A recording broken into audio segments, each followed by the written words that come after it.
تمام دیکھنے اور سننے والوں کو پیار بھرا سلام۔ یزید کی قبر کس نے اور کیوں کھولی؟ جب یزید کی قبر کھولی گئی تو کیا ہولناک منظر دیکھا گیا؟ یزید کی ہولناک موت کیسے ہوئی اور اس کے بیٹے نے اپنے باپ اور دادا کے بارے میں کیا کہا؟ یزید بن معاویہ خاندان بنو امیہ کا دوسرا حکمران تھا۔ اس نے معاویہ بن ابو سفیان کے بعد حکومت کی اور اس کے دور میں دمشق اس کے حکومت کا دارالخلافہ تھا۔ معاویہ بن ابو سفیان نے اپنے بیٹے یزید بن معاویہ کو خلیفہ نامزد کر کے خلافت کے موروثی ہونے کا بیج بویا، کیونکہ اس سے پہلے کسی بھی اسلامی خلیفہ نے اپنے بعد اپنے بیٹے کو خلیفہ نامزد نہیں کیا تھا۔ اس کے بعد خلافت وراثتی شکل اختیار کر گئی۔ اس کی موت شام میں ہوئی اور اسے دمشق میں دفنایا گیا۔ یزید بن معاویہ کے بدترین اور سیاہ ترین واقعات میں سے واقعہ کربلا ہے۔ اسلام میں اس سے زیادہ غم انگیز واقعہ نہیں گزرا۔ اسی ملعون کے دور میں خانہ کعبہ کو مسمار کیا گیا اور نذر آتش کیا گیا۔ مسجد نبوی صلی اللہ علیہ وسلم میں گھوڑے باندھے گئے اور مدینہ منورہ کی ہزاروں کنواری لڑکیوں کے ساتھ زنا کیا گیا۔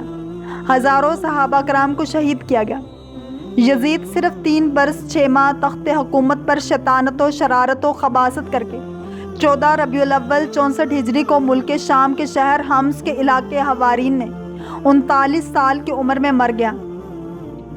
یزید پلید کی موت کا ایک سبب یہ بتایا جاتا ہے کہ وہ ایک رومی نسل لڑکی کے عشق میں گرفتار ہو گیا تھا، مگر وہ لڑکی اندرونی طور پر اس سے نفرت کرتی تھی۔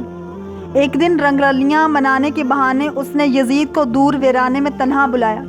وہاں کی ٹھنڈی ہواؤں نے یزید کو بدمست کر دیا۔ اس دوشیزہ نے یہ کہتے ہوئے کہ جو بغیرت اپنے نبی صلی اللہ علیہ وسلم کے نواسے کا غدار ہو، وہ میرا کب وفادار ہو سکتا ہے، خنجر آبدار کے پے در پے وار کر کے چیر پھاڑ کر اس کو وہیں پھینک دیا۔ چند روز تک اس کی لاش چیل کبوں کی دعوت میں رہی۔ بالآخر ڈھونڈتے ہوئے اس کے اوالی موالی وہاں پہنچے اور گڑھا کھود کر اس کی سڑی ہوئی لاش کو وہیں دابائے۔ اس ملعون کی موت کی دوسری روایت یہ ہے کہ بلازری نے ایک شامی بوڑھے سے یزید کی موت کے سبب کے بارے میں لکھا ہے۔ ایک دن یزید نے اپنے بندر کو وحشی خچر کی پشت پر بٹھایا اور خود بھی ایسی حالت میں کہ مست اور مدہوش تھا، اس کے پیچھے دوڑنا شروع کر دیا کہ اچانک زمین پر گرا، گردن ٹوٹ گئی اور پھر کھڑا نہ ہو پایا۔ ابن عباس سے منقول ہے کہ انہوں نے کہا کہ یزید حوارین میں مستی کی حالت میں شکار کی غرض پر گھوڑے پر بیٹھا اور اس کے آگے وہ وحشی خنجر دوڑ رہا تھا جس پر بندر بیٹھا ہوا تھا۔ اس کے پیچھے یزید نے اپنے گھوڑے کو دوڑایا، وہ گھوڑے سے گرا اور اس کی گردن ٹوٹ گئی اور پھر اٹھ نہ پایا۔ جب یزید اپنے منطقی انجام کو پہنچ چکا تو معاویہ جو یزید کا بیٹا تھا، جسے یزید نے اپنی زندگی میں ہی ولی عہد نامزد کر دیا تھا، کو تخت سلطنت پر بٹھایا گیا۔ جو ہی معاویہ بن یزید کو اقتدار ملا وہ منبر پر گیا، اللہ تعالیٰ کی حمد و ثنا بیان کی اور نعت سرور کائنات صلی اللہ علیہ وآلہ وسلم کے بعد اس نے کہا کہ خلافت اللہ تعالیٰ کا مضبوط آئین ہے اور خلفائے باصفا کا حق ہے۔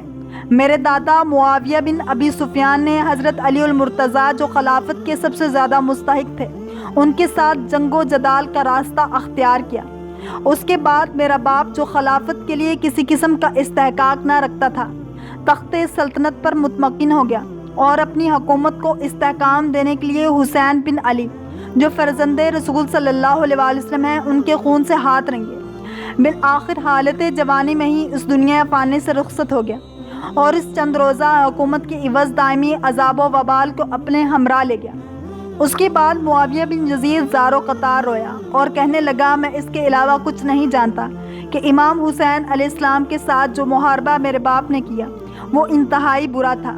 اس کا انجام جہنم کے سوا کچھ نہیں، کیونکہ اس نے اولاد رسول خدا صلی اللہ علیہ وسلم کو قتل کیا، شراب نوشی کو حلال قرار دیا، مدینہ منورہ کا احترام ختم کیا اور حرمت کعبہ کی ہتک کو روا رکھا۔